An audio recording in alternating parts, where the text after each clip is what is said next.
शापित खंजर की खोज उत्तराखंड की पहाड़ियों के बीच बसे कालसंधि किले के महल में एक रहस्यमयी खंजर छिपा था।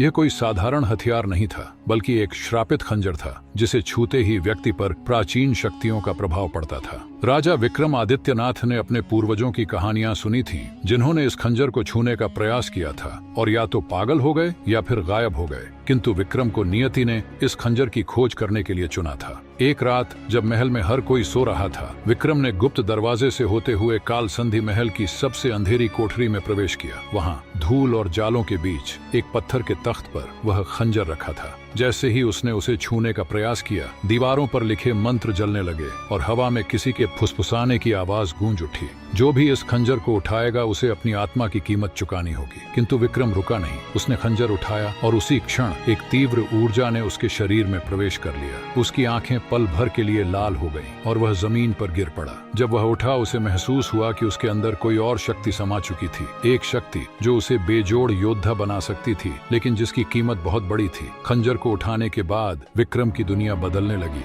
हर रात उसे अजीब सपने आते, एक काली छाया उसे बुलाती, उसे आदेश देती। धीरे धीरे वह अधिक आक्रामक और शक्तिशाली होता गया, लेकिन उसके शरीर पर काले निशान उभरने लगे। महल के विद्वान गुरु आचार्य सूर्यनाथ ने विक्रम को चेतावनी दी, यह कोई साधारण खंजर नहीं है राजकुमार, यह आपको अजेय बना सकता है, लेकिन यदि आपने इसे सही समय पर त्यागा नहीं तो यह आपकी आत्मा को निगल जाएगा। किंतु विक्रम अब स्वयं को रोक नहीं पा रहा था। उसकी रगों में एक नया बल था और उसे महसूस हुआ कि वह अब केवल एक योद्धा नहीं, बल्कि कुछ और बन चुका है। शायद देवता या शायद राक्षस। दिन विक्रम को एक और रहस्यमयी संदेश मिला। यदि तुम सच में जानना चाहते हो कि इस खंजर की शक्ति क्या है, तो तुम्हें प्रेत नगरी जाना होगा। प्रेत नगरी, एक स्थान जिसका नाम सुनते ही लोग कांप उठते थे।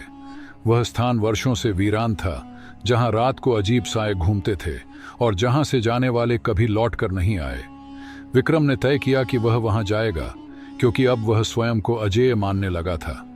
जब वह प्रेत नगरी पहुंचा तो वहां की हवाओं में अजीब सी सर्दी थी। हर गली वीरान थी, लेकिन जैसे ही वह शहर के केंद्र में पहुंचा, उसकी पीठ में एक अजीब सा दर्द उठा। तभी उसके सामने एक आकृति प्रकट हुई, एक काला योद्धा जिसकी आंखें लाल थीं और जिसने वही खंजर पकड़ा हुआ था जो विक्रम के पास था। योद्धा ने ठाका लगाया और बोला, तो तुम ही हो नए शापित योद्धा। मैं भी कभी तुम्हारी तरह था, लेकिन अब मैं केवल इस खंजर की आत्मा हूं और अब तुम्हें भी इसकी कीमत चुकानी होगी। विक्रम को पहली बार एहसास हुआ कि यह खंजर सिर्फ एक हथियार नहीं, बल्कि एक शाप था, और यह हर उस योद्धा को अपना गुलाम बना लेता था जो इसे उठाता था। लेकिन क्या वह खुद को इस शाप से मुक्त कर पाएगा, या वह भी इस खंजर का एक और बलिदान बनेगा? आगे जारी।